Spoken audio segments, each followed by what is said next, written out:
हाय। हमारा आज का टॉपिक है एरिया।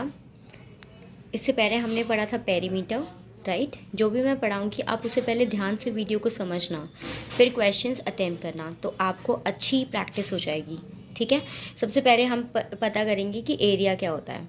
हमने इससे पहले वाली एक्सरसाइज में फिगर्स पढ़े थे, राइट।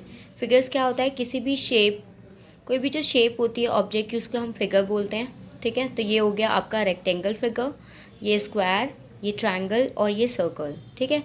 इसके बाद हमने पढ़ा था कि बाउंड्री, आपका पेरीमीटर क्या होता है। तो हमने पढ़ा था कि जो भी किसी भी फिगर की बाउंड्री होती है, उसकी जितनी भी लेंथ होती है उसको हम क्या बोलते हैं, आपका पेरीमीटर बोलते हैं। इसमें भी स्क्वायर के केस में भी क्या हो जाएगा बच्चे, स्क्वायर के केस में भी ये जो लेंथ है, राइट, बाउंड्री की जो लेंथ है, इसको हम क्या बोलेंगे, पेरीमीटर।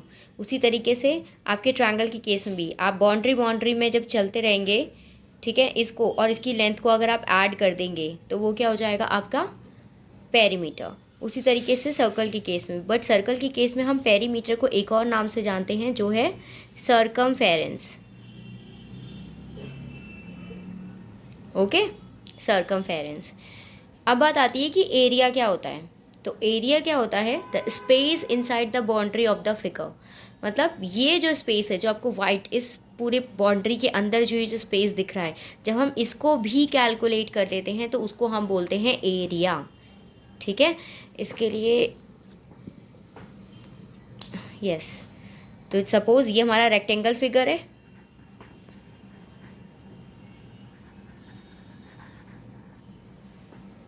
अब यहाँ पे इसका ये जो पूरा स्पेस है, ये पूरी आपकी बाउंड्री है। ठीक है।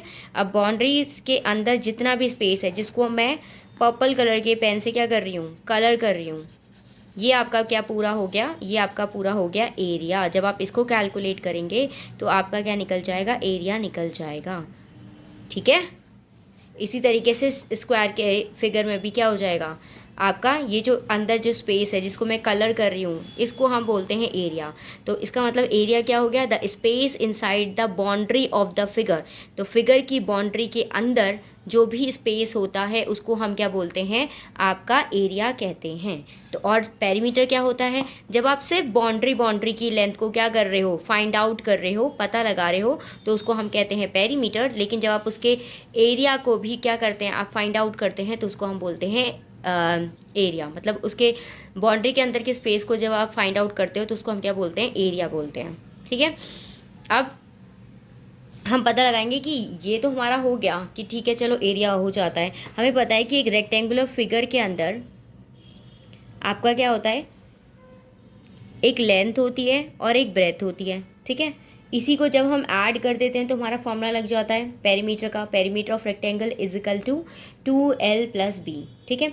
अब बात आती है कि एरिया अगर हमें निकालना हो रेक्टेंगुलर फिगर का, ठीक है, एरिया ऑफ रेक्टेंगल, तो हम क्या करते हैं, हमारा फॉर्मूला होता है, हमारे पास दो ही चीज़ें हैं, एक है लेंथ और एक है ब्रेथ। ठीक है। इसको हम बोलते हैं 2D, मतलब 2 डायमेंशनल फिगर। जो आपका रेक्टेंगल है वो कैसा फिगर है, वो 2 डायमेंशनल फिगर है, क्योंकि उसकी लंबाई भी है और चौड़ाई भी है। एक और चीज़ याद रखिएगा, जिसे हम ब्रेथ कहते हैं, उसकी जगह आपको, अगर आपको विथ भी लिखा होगा, मतलब ब्रेथ या विथ, दोनों का मतलब होता है सेम, मतलब चौड़ाई, कि कितना आपका कोई भी जो फिगर है वो कितना चौड़ा है, उसको हम बोलते हैं ब्रेथ या फिर विथ। तो एरिया ऑफ रेक्टेंगल आपका निकालने के लिए हमारा फॉर्मूला क्या होता है, लेंथ इनटू ब्रेथ। ठीक है। सपोज अगर हमारा यहाँ पर लेंथ जो है वो 4 सेंटीमीटर है, और यूनिट बहुत ध्यान से याद रखनी है। ठीक है। यूनिट का बहुत ख्याल रखना है, क्योंकि पेरीमीटर में हमारी जो यूनिट होती थी किसी भी लेंथ की, हम उसी को लिख देते थे। जैसे अगर मीटर है तो मीटर ही लिख देंगे, लेकिन आपको ये देखना है कि एरिया के केस में देखो यूनिट हम क्या लिखेंगे। ठीक है। तो ब्रेथ अगर आपकी हो गई 2 सेंटीमीटर, तो हम क्या करेंगे, लेंथ कितनी है 4 सेंटीमीटर, मल्टीप्लाई ब्रेथ कितनी है 2 सेंटीमीटर, तो 4 2 जा 8। अब 1 सेंटीमीटर 1 सेंटीमीटर 2 सेंटीमीटर हो गए, तो हम लगा देते हैं सेंटीमीटर स्क्वायर। ठीक है। क्या लगा देते हैं, सेंटीमीटर स्क्वायर। सपोज अगर यही इसकी जगह क्या होता, लेंथ होती आपकी 5 मीटर और ब्रेथ होती आपकी 3 मीटर, तो आप क्या करते, फिर फॉर्मूला लगाते area of rectangle is equal to length into breadth. Length कितनी है 5 मल्टीप्लाई ब्रेथ कितनी है 3, तो 5 3 जा कितना हो गया 15, 1 मीटर सेकेंड मीटर, तो क्या लिखेंगे मीटर स्क्वायर। जब हम किसी भी वेरिएबल के ऊपर 2 की पावर लगा देते हैं तो हम उसको बोलते हैं स्क्वायर, तो हम क्या बोलेंगे मीटर स्क्वायर, सेंटीमीटर स्क्वायर। लेकिन पेरीमीटर के केस में हम सिर्फ क्या लगाते थे सेंटीमीटर। ठीक है, तो आपको एरिया ऑफ रेक्टेंगल पता लग गया कि कैसे निकालते हैं। ये आपका इंपॉर्टेंट फॉर्मूला है। अब बात आती है कि सपोज आपने पेरीमीटर वाले उसमें भी क्वेश्चंस करे थे कि आपको एक बार लेंथ दे दी है, पेरीमीटर दे दिया और ब्रेथ निकालना है, तो इसी तरीके से एरिया वाले केसेस में भी क्या आता है, इस तरीके के क्वेश्चन आते हैं। तो अगर आपको सपोज लेंथ निकालनी है, क्या निकालनी है, लेंथ निकालनी है रेक्टेंगल की और एरिया दिया है, तो आप क्या फॉर्मूला लगाएंगे, एरिया बाय ब्रेथ। ठीक है, उसको डिवाइड में कर देंगे ब्रेथ को एरिया के उसमें। अब ये फॉर्मूला किस तरीके से बना है इसको देखना। एरिया का फॉर्मूला क्या होता था, लेंथ इनटू ब्रेथ। ठीक है, हमें क्या फाइंड आउट करनी है, लेंथ, तो ये देखो एरिया, ब्रेथ कहाँ जाएगा, नीचे की साइड, इसलिए आपका फॉर्मूला बन गया length equal to area by breadth, length equal to area by breadth. ठीक है, अब इसी का उल्टा कर देते हैं। अगर हमें इस बार ब्रेथ निकालनी है तो अब हम क्या करेंगे, फॉर्मूला क्या हो जाएगा, लेंथ की जगह ब्रेथ आ गया और यहाँ पे क्या आ जाएगा, एरिया बाय लेंथ। ठीक है, एक क्वेश्चन करें। सपोज अगर मुझे एरिया दिया है 15 सेंटीमीटर स्क्वायर, ठीक है, और हम किसकी बात कर रहे हैं, अभी कौन से फिगर की बात कर रहे हैं, रेक्टेंगल की, और मुझे इस बार दिया है लेंथ, लेंथ उसने मेरे को दी है 5 सेंटीमीटर।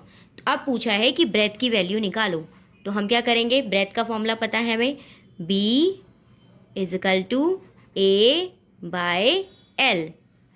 ठीक है, A की वैल्यू कितनी है 15, ओके, और आपकी L की वैल्यू कितनी है 5। अब क्या करेंगे, आप इसे कैंसिल कर देंगे।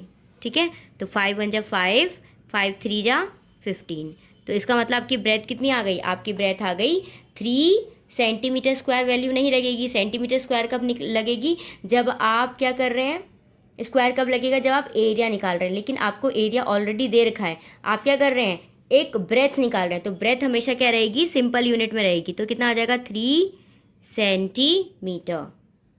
ठीक है, तो यहाँ पे आ जाएगा 3 सेंटीमीटर, 3 सेंटीमीटर आपका आंसर आ जाएगा। ठीक है, इसी तरीके से हम और भी क्वेश्चंस करेंगे।